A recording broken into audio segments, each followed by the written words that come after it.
Hey everyone, welcome back to the channel. Doss here, and welcome to a new update. We have the Blood Moon event returning for the third year in a row. Very exciting for anyone who isn't aware. This is a event that has been going on since 2024, I believe. And it's a event where you can get a ton of blood points. If you want to prestige 100 a character and you want to get really good progress towards it, I would suggest playing as much as you can during this event. But the event is returning and is coming back on March 26th, which is the Thursday of this week. And today, Dead by Daylight released a video and announcement for the Blood Moon being Tuesday. I'll have that video play later on in this video so you guys can see. However, I wanted to go through all the changes that are happening with this event and show you guys the cosmetics that are coming. So, for those of you who aren't aware, today, Tuesday, a bug fix patch came out and patch notes came out for it. And at the very beginning of it, they actually have information regarding the Blood Moon. So I'll go ahead and have that on your screen here as I read through it. And I'll explain what the differences are and the changes and so forth. So as you can see here, Blood Moon begins March 26th. Perk support. Most perks for survivors and killers are supported on blood generators. A new marker is displayed on top of perks that are not supported on blood generators. So basically, last year they changed how the Blood Moon event worked, where you had blood generators and blood canisters, and a lot of perks, both on survivor and killer, just couldn't work on the blood generators themselves. So if you had stuff like Pop Goes the Weasel, that wouldn't affect a blood generator. If you had something like Corrupt, that wouldn't affect a blood generator. If you had on survivor, let's say Repressed Alliance, that wouldn't work on a blood generator, etc., etc. Now again, not all the perks are gonna work, but a lot more are going to. So I'm assuming stuff like Pop and stuff like that are going to work this time around, but that is good. Next up is killer power support. All killer powers are supported on blood generators. This was also another issue. So an example was last year, if you played Freddy Krueger, you were unable to teleport to blood generators. For those who aren't aware, as Freddy Krueger, you can teleport to generators whether they're yet to be finished or if they're completed. You can teleport to them, but in this mode, you couldn't. All the blood generators were disabled, and I believe there are only 3 normal generators on the map for the Blood Moon event. So you had very, very nerfed mobility on Freddy. So now they're making it so that every single killer power is able to work on a blood gen. Blood can changes. Blood cans can now be held with both a regular item and a killer item at the same time, and functionality of item use is not affected when holding a blood can.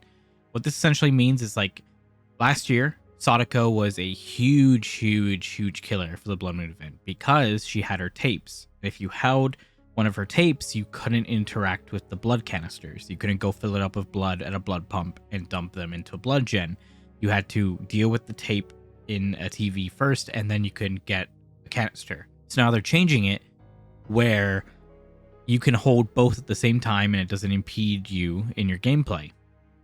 That's something that's very good, and I'm very happy is something that's being changed. There were quite a few killers that were like that, where you just couldn't take part in the match properly because of it. So they're making it so that it's not a super strong thing depending on the killer you go as. And finally, score event change. Score event for completing a blood generator is shared among all survivors. If you weren't aware, last year there was a bit of an issue where a survivor could do 90% of the blood gen, but so long as another person completed that blood gen, that other person got all the blood points for completing it. So the person who did the 90% didn't get anything points-wise, whereas the person who did the last little bit got all the points, which was a frustrating thing. It's something that myself and people like Polly noticed very quickly. And so when we were playing, we tried to finish the gen together instead of just having somebody go and mooch off of it. But now they're changing it so that it applies to all survivors doing the gen, which is great. But those are the changes for the event. Now we're going to go into the cosmetics. But before that, I'm going to go ahead and have the trailer for the event play for you here, so you guys can see the skins in action, and I'll go ahead and show you guys the cosmetics that we're getting, including any badges or banners. So I'll see you guys right after this.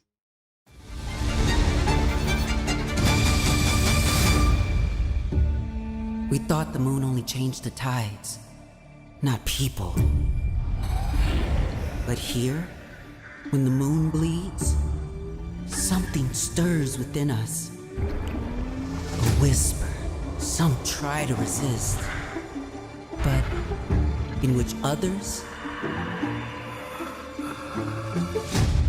find purpose. The blood moon doesn't just rise, it feeds on fear, on fury, on us, and no one escapes unchanged.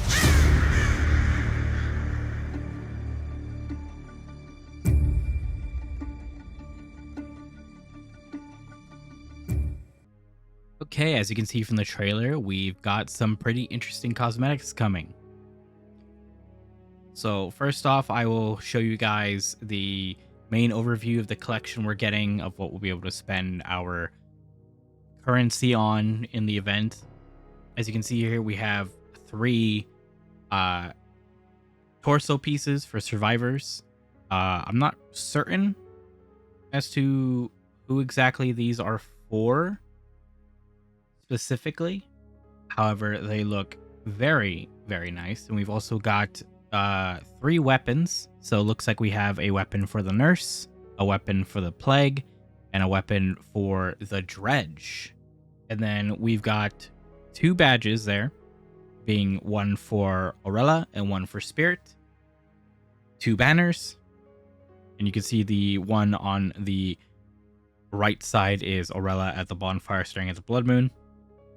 And then we have 2 charms, which I do actually have the charms available to show you here in a bigger aspect so you can see it. We've got a kind of like a crow in a blood, like taking a path in a blood gen, and then we have a I believe that's an Elodie skin. I think it's the charm for her blood moon skin that we had gotten prior.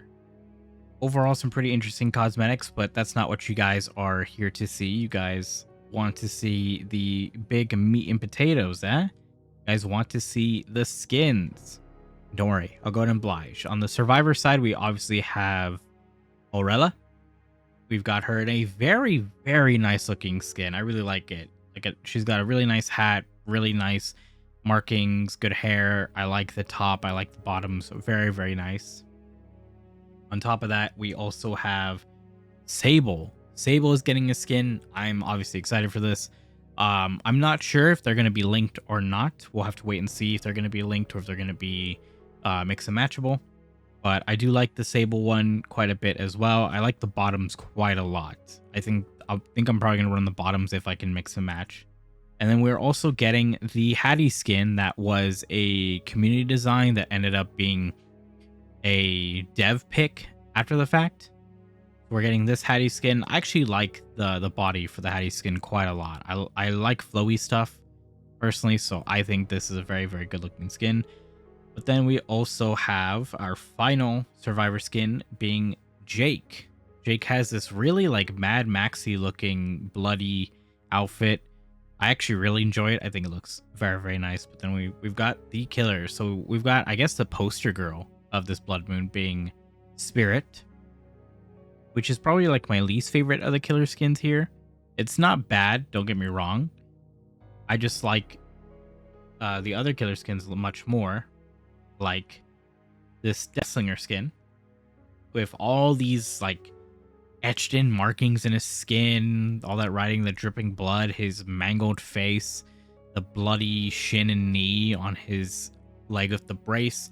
I think it looks really, really good. I believe his weapon is probably going to look really, really nice. We can see it a bit in the trailer, but this just looks so, so good. And probably my favorite skin of the bunch is the Blight. The Blight skin looks terrifying. It looks horrific. He's got an exposed heart.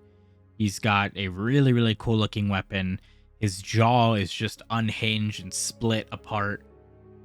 It is grotesque and horrifying in all the right ways. I am super, super excited. But these are the rewards and cosmetics we're going to be getting. Obviously, all the ones that aren't in this image shown on your screen again right here are gonna be ones that you can purchase. The ones on your screen here are ones that you can earn and redeem with the bloody trinkets. But yeah, this is very, very exciting. Again, the event begins on this Thursday, March 26th, and it's gonna be lasting until April 16th. So you're going to have 4 weeks. 4 weeks of the blood moon. Or I guess 3 weeks. Yeah, sorry, 3 weeks. We're going to have 3 weeks of the blood moon to go and get as much blood points as you possibly can. I don't think this is going to be extended, especially because we're getting closer and closer to the summer, to the anniversary chapter, which I'll be making a video on my speculation of what the anniversary is going to be and some other secondary options. But yeah, hopefully you guys enjoyed the blood moon. Again, this is going to be happening for 3 weeks. It's going to be your best time to farm for blood points, get as much prestige as you can in your survivors. There are going to be offerings for this event that you can put in so you can get some more blood points. There's going to be some specific items like the blood sense map, where I believe you can see the aura of blood generators and blood pumps. But yeah, let me know down below. Are you excited for this event? Which cosmetic are you most excited for from this set that we got shown here? And are you going to be playing a lot more Dead by Daylight in the next coming weeks for this? But that's going to be it for me today, folks. I hope you guys enjoyed the video. If you liked the video, leave a like. If you're new around here, hit that subscribe button. I tend to do videos as often as possible about new stuff coming, speculation, etc., etc. But yeah, hopefully you guys enjoyed. And as always, hope you all have a good morning, afternoon, and evening. Goodbye, everyone.